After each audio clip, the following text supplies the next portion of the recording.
एक और बड़ी खबर, अमेरिका के एक सांसद ने यूक्रेन पर रूस के हमले को रोकने के लिए पुतिन की हत्या को ही इकलौता उपाय बताया है। रिपब्लिकन पार्टी के सेनेटर लिंडसे ग्राहम ने ट्विटर पर लिखा कि रूस के ही लोग इस जंग को रोक सकते हैं, जिसके लिए उन्हें अपने राष्ट्रपति को मारना होगा। अपने ट्वीट में लिंडसे ग्राहम ने रोम के राजा जूलियस सीजर के हत्यारे का जिक्र किया और पूछा कि क्या रूस में कोई ब्रूटस है जो पुतिन को मार गिराए।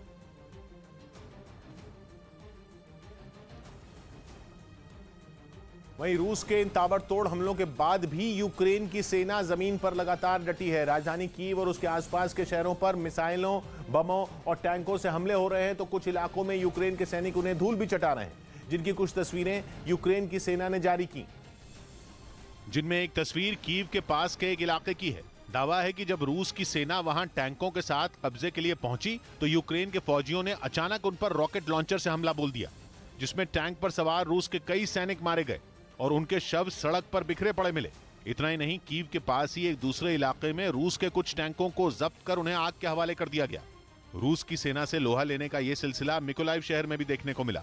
दावा है कि जंग के दौरान वहां रूस के फौजियों पर यूक्रेन के सैनिक भारी पड़े, क्योंकि मिकोलाइव शहर की सड़क पर जब सीधी लड़ाई हुई तो रूस के सैनिकों को पीछे हटना पड़ा।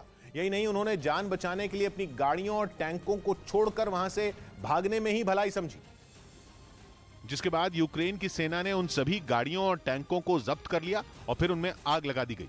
कुछ ही देर में टैंकों से आग की लपटें उठती दिखाई दी। यही नहीं, यूक्रेन की फौज ने जवाबी कार्रवाई का एक और वीडियो जारी किया, जिसमें दावा किया कि उसने बस में सवार रूस के कई सैनिकों को पकड़ लिया है। सबूत के तौर पर कुछ तस्वीरें भी जारी की गईं, जिनमें कुछ सैनिक बंधक बने नजर आए। जवाबी हमलों के बीच बूचा शहर के मेयर ने रूस के जलते टैंकों के सामने खड़े होकर अपना वीडियो बनाया और उसे सोशल मीडिया पर शेयर करते हुए सेना और अपने नागरिकों का हौसला बढ़ाया।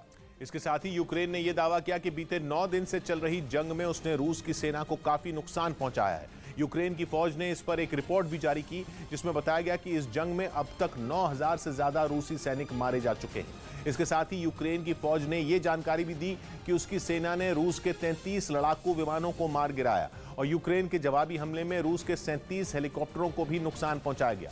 दावा तो यह भी है कि उसने रूस के 251 टैंकों, 900 से ज्यादा गाड़ियों को बर्बाद कर दिया।